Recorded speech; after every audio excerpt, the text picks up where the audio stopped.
शिवसेना उद्धव बालासाहेब ठाकरे गुट के प्रवक्ता किशोर तिवारी ने ऊर्जा विभाग में भ्रष्टाचार होने का दावा किया है। उन्होंने कहा कि Chandrapur super thermal power station में बड़े पैमाने पर भ्रष्टाचार हो रहा है। अधिकारी ठेकेदारों के साथ मिलकर इसे अंजाम दे रही हैं, जिससे राज्य को राजस्व का बड़ा नुकसान हो रहा है। इसको लेकर तिवारी ने प्रधानमंत्री मोदी को पत्र लिखकर SIT बनाकर मामले की जांच करने और आरोपियों पर कार्रवाई करने की मांग की है। सगळ्या ऊर्जा केंद्रावर भरमसाठ भ्रष्टाचार व तिथं अशा प्रकारच्या एकाधिकार असणाऱ्या कंत्राटदाराची चौकशी व्हावी, DPDCच्या फंड वाटपाची चौकशी व्हावी आणि विशेष निधी जसं यवतमाळ जिल्ह्यात खनिज निधी देण्यात येतो त्याची चौकशी व्हावी।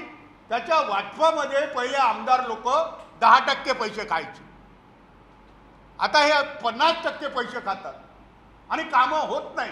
जसं हे 64 कोटीमुळे मध्ये फक्त 5 कोटीची कामं झाली आणि त्याच्यामध्ये गृहस्थांना बिलं काढून अजून अर्धे पैसे खाल्ले असतील तर मला माहित नाही।